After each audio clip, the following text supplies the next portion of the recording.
On se retrouve sur le Bitcoin les gars et on vient d'avoir une deuxième prise de liquidité dans la FVG 4 heures. Donc est-ce que cette fois-ci c'est bel et bien notre petit top local ou est-ce que tout simplement c'est juste un travail du nouveau FVG, on consolide et on repart? Ou voire même ce qui est possible de faire, c'est on a des stops ici qui n'ont pas été pris, c'est de venir prendre les stops, petite mèche, on clôture dedans et on repart comme ça. Donc ça, c'est la question du jour et c'est là où vous devez porter toute votre attention. Ici, on a complètement ce FVG ici, donc potentiellement, on a maintenant 3 bougies baissières, d'affilée. Quand on regarde un petit peu, tac, tac, donc on n'a pas de FVG. Pour l'instant, tant qu'on clôture pas en dessous de cette bougie d'impulsion, on est encore dans cette phase où on peut très bien, voilà, continuer ou bien même chasser la liquidité ici avec une petite, mèche, une bougie qui clôture ici et on repart. Donc il y a toujours ce scénario qui est possible. Maintenant, je vous cache pas que je dirais 30 à 40 de chance ici que, que en fait, tout simplement, ça soit un top local. Est-ce qu'un top local pour retracer, ici, ici, d'autres zones d'intérêt pour partir comme ça? Ou est-ce que c'est carrément un top local et on repartirait dans quelque chose de baissier? Je sais pas. En tout cas, moi, je reste prudent. On va utiliser le mot prudent. Et je reste, plutôt, on va dire plutôt du côté short que du côté long, même si je sais que la zone qui peut être largement traitée, donc après c'est vrai que ça fait quand même une sacrée montée, hein, faut être honnête, ça serait donc celle-là. Parce que si on va dans cette zone les gars, là donc du bottom à maintenant on a pris 10, donc c'est très peu sur Bitcoin. Sur les alts on a beaucoup plus rebondi. Par contre si on va dans cette zone, ça nous ferait quand même encore un 10, 8-10. Donc assez important. Donc il faut garder ça en tête. On va se remettre en daily, ça sera plus propre et plus joli. Donc en daily, c'est la première bougie, baissière. En daily, c'est plus clean, hein, le graphique.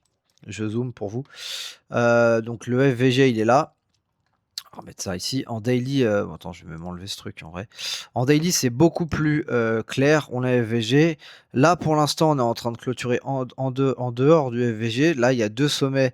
Il y a un petit fait FVG à prendre. C'est vrai qu'en daily, c'est ça qui est bien, c'est que le graphique est beaucoup plus lisible. Donc, est-ce qu'on fait ça? Ou est-ce qu'en fait, on est en train de faire ça? Ça va être la question du jour. Donc sur Bitcoin, grosse zone d'attention ici. Si on arrive à casser là, je pense que minimum on viendra chercher cette zone ici. Donc ici, c'est vraiment une zone d'attention, les gars. C'est pas tout le temps qu'on a ça. Donc il faut rester attentif. Et personnellement, je suis plutôt quand même du côté bearish de la pente que bullish. Non pas qu'on peut pas monter là-haut, mais je préfère mettre quelques petits ordres comme ça. Si on fait ça, voilà, même le but c'est que j'ai le maximum de positions de size. Peut-être que mon prix de liquidation, je sais pas, il serait peut-être par ici, tu vois. Tant pis si je perds plus, mais là le but c'est vraiment de jouer le biais soit comme ça, mais de jouer ici dans toute cette grosse zone. Ouais, je sais que c'est une énorme zone, du short, du short, du short. Et comme ça, plus on monte, plus en fait, si derrière on chute, je vais ramasser beaucoup d'argent, des bons gains en short. Donc c'est ce que j'espère. Voilà, après chacun sa stratégie. En tout cas, moi c'est une stratégie de biais. Le VIX, donc l'indice des peurs des marchés qui est à 16, bon ça on s'en fout un peu. Le hype il est à 70, on en est où? Prise de liquidité, ok, bon. Faudra voir ce que ça donne, ça range. S&P Nasdaq, on est dans notre range, ok. Nasdaq même chose, range. Donc pour l'instant il n'y a pas de nouveauté, il y a juste le dollar qui nous montre des petits signes avec une prise de liquidité, un petit peu de retracement. Donc est-ce que le dollar est prêt pour une nouvelle jambe haussière? Si c'est le cas, ça peut vraiment nous indiquer que pour aller dans cette zone, ça pourrait nous indiquer que le Bitcoin serait peut-être mature pour déjà retracer, on va le voir. Le Solana et l'Ethereum, eux, depuis qu'ils sont venus chercher cette prise de liquidité, ils sont en train de, ils sont plus faibles que Bitcoin hein, depuis cette prise de liquidité. Regarde, ils ont même pas pris le sommet ici, alors que Bitcoin, lui, a refait un nouveau sommet. Donc c'est un petit truc à noter, assez intéressant, je te trouve, sur ces deux actifs. Voilà, je vais juste enlever ça et on va continuer de regarder. Donc ça sera une petite vidéo simplement pour vous dire qu'on est quand même sur... Attendez, parce que là je fais que de mettre des points. On est quand même sur une zone d'attention assez importante, assez majeure. Voilà, après c'est vrai que Solana, techniquement, Solana, en fait, il a comblé tout ce qu'il y avait à combler là. Après, techniquement, par exemple, Solana, dans son cas à lui, il y a peut-être une RLZ ici, mais on est déjà venu la toucher. Donc c'est vrai que techniquement, on pourrait encore, pourquoi pas, faire quelque chose comme ça et aller travailler cette RLZ pour repartir. Techniquement, là, le travail est fait, techniquement.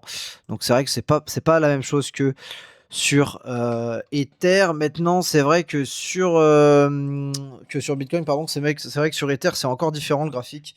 Parce que sur Ether, si tu regardes bien et que tu te mets en daily, du coup, parce que en vrai, en 4 heures, on voit pas grand chose, c'est pas beau. Le daily est mieux, j'aime bien le 4 heures, mais le daily est beaucoup mieux.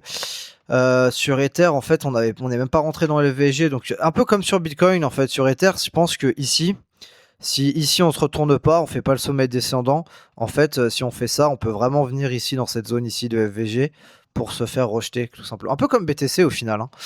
Donc restez bien prudent, ici ça va se jouer en fait. D'ailleurs si je tire un petit Fibo de retracement, si je le mets là, on est en plein dans cette zone. Vous voyez qu'on est vraiment en plein dans cette zone ici. Avec le prix qui se fait, bon, on a même méché, donc est-ce que là le prix va se faire rejeter ou pas? Je ne sais pas, c'est ce qu'on va voir. En tout cas, en termes de proba, je dirais en toute honnêteté qu'on a quand même un petit peu plus de chance que ça soit pas le top et que ça soit un truc comme ça. Enfin, vous voyez ce que je veux dire? Ou comme ça, voilà, enfin plutôt cette zone. Je dirais aller 55-60 et je dirais peut-être 35 à 40% que ça soit le top ici parce que apparemment sur le flux options et les flux de certaines données metrics, on n'est pas encore, les institutions ne sont pas encore très bear et sont pas en train de shorter massivement, donc ça pourrait nous donner encore du jus sur DeFi Lama. Il n'y a rien qui bouge, le site veut pas s'update. Peut-être qu'on est lundi, ouais, donc il y a pas beaucoup d'updates sur les inflows, en tout cas il n'y a rien qui se passe, Stablecoin Market Cap, même chose. Donc bref, rien qui se passe. Avec a repris des forces, un détail, Spark qui a pris un petit peu cher, et puis voilà. Donc voilà les gars pour cette vidéo, j'espère que vous avez kiffé. Faites vraiment attention, essayez de rester attentif, mettez des alarmes.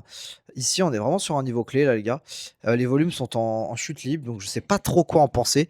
Dites-moi ça en commentaire et on se retrouve pour une prochaine vidéo.